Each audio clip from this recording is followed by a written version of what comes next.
Welcome back to story board. Madison స్క్వేర్లో నరేంద్ర మోడీ ప్రసంగాన్ని Chicago సర్వమత సమ్మేళనంలో వివేకానందుడి ప్రసంగంతో పోల్చవచ్చా? తప్పు లేదంటున్నారు చాలా మంది. మన ప్రధానుల్లో మాటకారులు చాలా మందే ఉండి ఉండొచ్చు. రాజనీతిజ్ఞులు, మేధావులైన భారతీయులు ఎందరో విదేశాల్లో ప్రసంగించి ఉండవచ్చు. కానీ వివేకానందుడి చారిత్రక ప్రసంగం మాత్రం కోట్ల మంది భారతీయులకు ఇప్పటికీ స్ఫూర్తి. ఇక నరేంద్ర మోడీ ప్రసంగం వివేకానందుడి పంథాలోనే సాగిందని, ఇది చరిత్రాత్మక ప్రసంగంగా నిలిచిపోవడం ఖాయమని స్పీచ్ విన్నవాళ్లు గట్టిగా నమ్ముతున్నారు.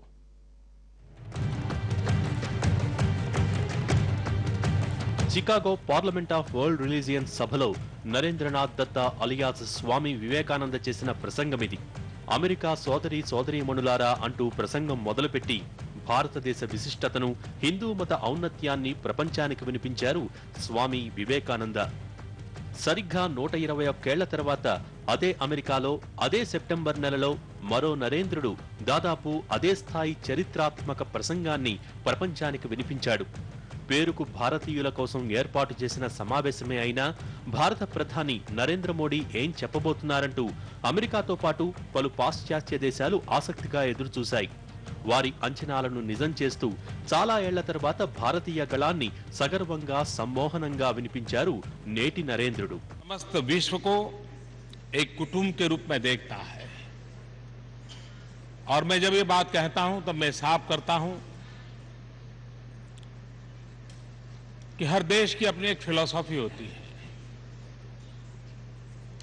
मैं आइडियोलॉजी के संबंध में नहीं कह रहा हूं. और देश उस फिलॉसफी की प्रेरणा से आगे बढ़ता है. भारत एक देश है जिसकी वेद काल से परंपरा वसुधैव कुटुंबकम की रही है. भारत एक देश है जहां प्रकृति के साथ संवाद, प्रकृति से कभी संघर्ष नहीं, ये भारत के जीवन का हिस्सा है. బానిసత్వంలో బతుకుతున్న భారత జాతిని తన ప్రసంగంతో స్వామి వివేకానంద తట్టి లేపారు. ప్రజల్లోని నిరాశ నిస్పృహలను పారదోలారు. తన ప్రసంగంతో యువతలో పోరాట పటిమను మేల్కొల్పారు.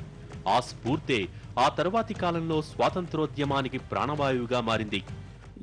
మళ్ళీ మన భారతదేశానికి మన ఉనికిని మనం చాటుకునేటువంటి స్థితి వచ్చిందని అక్కడ వాళ్ళలో ఒక కాన్ఫిడెన్స్ ఆయన నింపారు. తర్వాత మహాత్మా గాంధీ యొక్క గొప్పతనాన్ని ఆయన అమెరికా వేదిక నుంచి గాంధీ ఔన్నత్యాన్ని చాటి చెప్పడం ఏదైతే చాలా బాగుంది.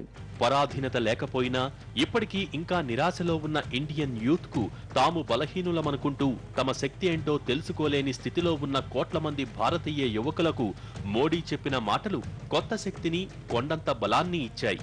సొంత అన్నయ్య తమ శక్తి గురించి, తమలో తమకు తెలియని విశిష్టతలను విడమర్చి వివరిస్తున్నట్టు ఆత్మీయంగా, ఆప్యాయంగా మోడీ మాడిసన్ స్క్వేర్ ప్రసంగాన్ని విన్నారు భారతీయ యువతీ యువకులు. We love his approach. We love this. He wants to end bureaucracy, make India a livable place. We welcome his ideas, and I think this kind of response, the younger population of international audience has given him, is very, very overwhelming. Make in India నినాదాన్ని ఎంత ఘనంగా చాటారో నాటి వివేకానందుడిలా భారతీయ ఆధ్యాత్మిక తత్వాన్ని కూడా అంతే ఘనంగా ప్రదర్శించారు నరేంద్ర మోడీ. దసరా పండుగ విశేషాలను చెప్పడమే కాదు, ఉపవాసాలు, దీక్షలతో పాశ్చాత్య దేశాలలో గౌరవాన్ని పొందుతున్న భారతీయ ఆధ్యాత్మిక విలువలను మరోసారి ప్రపంచానికి చాటి చెప్పారు. Space of doubt that NRIs won't be attracted towards India. The way the NRIs were cheering Mr. Narendra Modi during his speech, the kind of reception that we saw in America for the Indian Prime Minister, and the kind of visa issues that were brought into the notice at the end of the speech shows that NRIs in fact would be thronging to India, would in fact be seeing to it that they would do something constructive for their motherland. గతంలో 1-2 సార్లు వినిపించిన హిందీ ప్రసంగాన్ని ఐక్యరాజ్య సమితిలో మరోసారి వినిపించడం ద్వారా భారతీయ విశిష్టతను ప్రపంచానికి చాటి చెప్పే ప్రయత్నం చేశారు. యునైటెడ్ నేషన్స్ సభలో మోడీ హిందీ స్పీచ్, ఆయన ఉపవాస దీక్షల గురించే అందరూ చర్చించుకున్నారంటే ఎంతలా ఆయన ముద్ర వేశారో అర్థం చేసుకోవచ్చు. అలానే ఏ ప్రెసిడెంట్ చూసుకున్నా బాగానే మాట్లాడతారు. వాళ్ళకి ఈక్వల్గా మన ప్రధాని మాట్లాడుతున్నాడంటే అది చాలా గ్రేట్ అండి. ఇప్పుడు మోస్ట్ ఆఫ్ ద ప్రధానులందరూ చూసి చదివేవారు. ఇప్పుడు మనోడు ఏంటంటే ఎక్కడ చూస్తామనేది లేదండి, స్పీచ్ ఇస్తామే.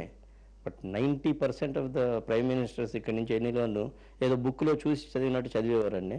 సో ఈ ప్రధాని మొన్న ఈ అమెరికాలోనే కదండి, ఇండియాలో మన 15th ఆగస్ట్ నాడు డెలివరీ చేసిన స్పీచ్ కూడా ఎక్కడ ఏమి చూడకుండా అనర్గళంగా మాట్లాడాడు. అలానే నిన్న కూడా మ్యాడిసన్ స్క్వేర్లో అనర్గళంగా మాట్లాడాడండి.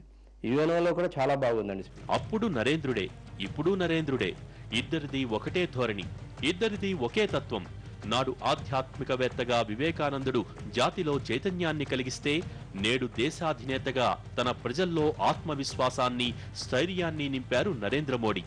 అందుకే ఇద్దరు నరేంద్రుల ప్రసంగాలు చరిత్రాత్మకం, చిరస్మరణీయం అంటున్నారు భారతీయులు. స్టోరీ బోర్డ్లో మరో షార్ట్ బ్రేక్.